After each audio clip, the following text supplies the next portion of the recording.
Hello, I am Brian Downs, and this is a Republic, if you can keep it. Coming to you from Orlando, Florida on the 27th of January, 2026, about 11:20 in the morning. Alex Pretti was killed in Minneapolis, you know that. A theme I've been hitting on in recent videos is, let us take heart in the stupidity of the evildoers. So, Donald Trump, whose thinking parts long ago failed to function, decides to put sycophants and morons in charge of important things like federal agencies that carry deadly weapons, as with Greg Bovino, and Border Patrol, as with Kristi Noem, etc. He sends these people out with almost no leash or control on them, and I guess tells them deport a bunch of people. They clearly seem to understand that to mean disregard all constitutional rights. Fourth Amendment, First Amendment, Second Amendment. Hey, why not?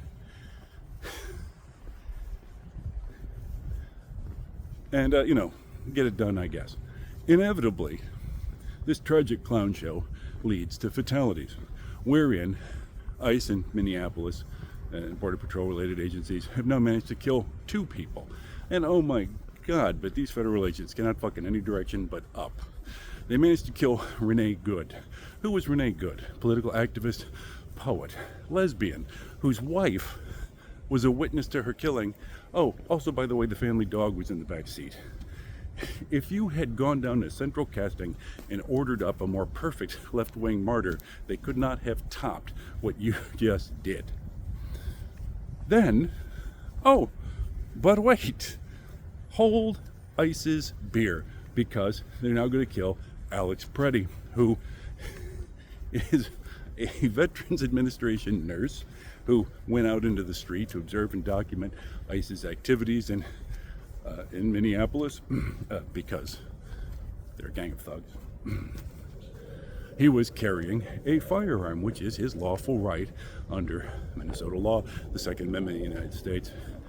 They manage to kill him when he interposes himself into a situation where federal agents are physically abusing a woman for reasons that haven't been made clear to me. Let me know in the comments if they've been made clear to you. They put him down on his knees. They take the gun out of his waistband. He hasn't touched it. He didn't draw it. The gun is removed from Mr. Pretti, and then another agent shoots him to death. Like the Renee Good shooting, this is, at best, ludicrously bad professionalism, farcically insufficient training, total incompetence, or it might simply be evil, malignancy. I will shoot this person to death because I have them in front of me and I feel like doing it. They annoy me. In both cases, they have managed to offend virtually everyone in America. Gun owners, Second Amendment advocates, LGBT people, dog lovers, everyone. Could this be more of a goat fucking contest? If you saw this, you couldn't have done this on the West Wing. No one would have believed it as a plot line. You might have been able to squeeze it into Veep. And then, notice, by the way, that these killings are largely incidental. They didn't say, we're going to go find and kill some prominent activist, some leader of the left, some organizer of illegal immigrants. No, they managed to kill some people they bumped into in the street. And then, of course, the administration slams the ranks closed and immediately starts blasting out its babble of insane and filthy lies. This, of course, is absolutely on brand for Donald Trump since the day he learned to talk. And his minions know where they get their cues from. Oh, These people were agitators, they were rioters. Mr. Pretti was a domestic, Rene Good certainly was referred to as a domestic terrorist. Mr. Pretti was there to commit a massacre. Interesting, there to commit a massacre with one handgun? There to commit a massacre. Well, why didn't he just start shooting the moment he saw federal agents at all? There to commit a massacre. Well, it's an odd place to start a massacre from, kneeling on a sidewalk with your weapon holstered.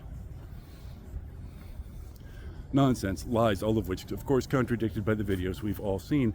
And these videos were already in the public eye when the lies began.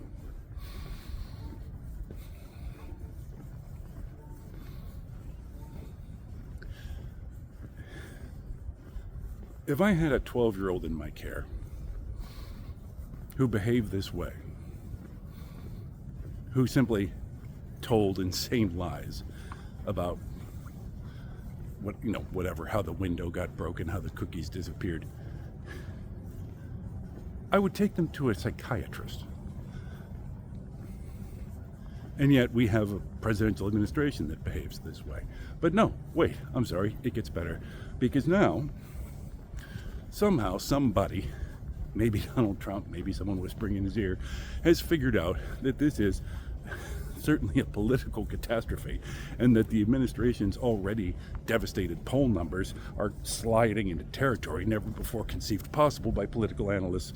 And so Greg Bovino is no longer in Minneapolis. Greg Bovino has been yanked off the talk show circuit, where he's been telling the American people that, hey, if you possess a firearm in the street in accordance with, your Second Amendment rights and the law of the state you happen to be standing in, federal agents might just shoot you to death, because why not?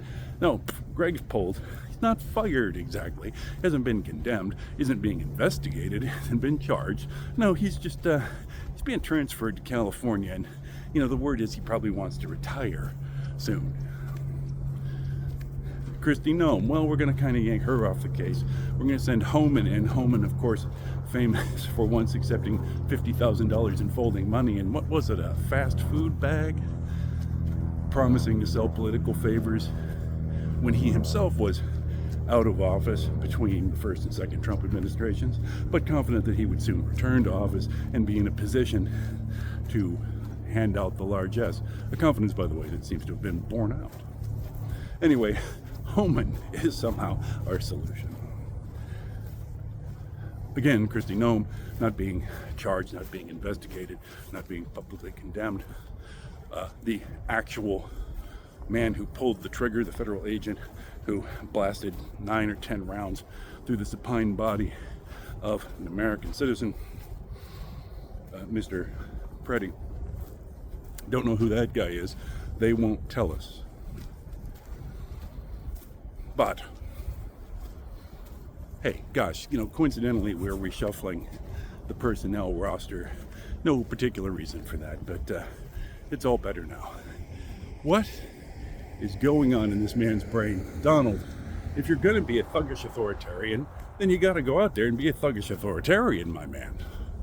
You can't just murder 2 people more or less at random and then be like, ooh, gosh, that's not winning me a popularity contest.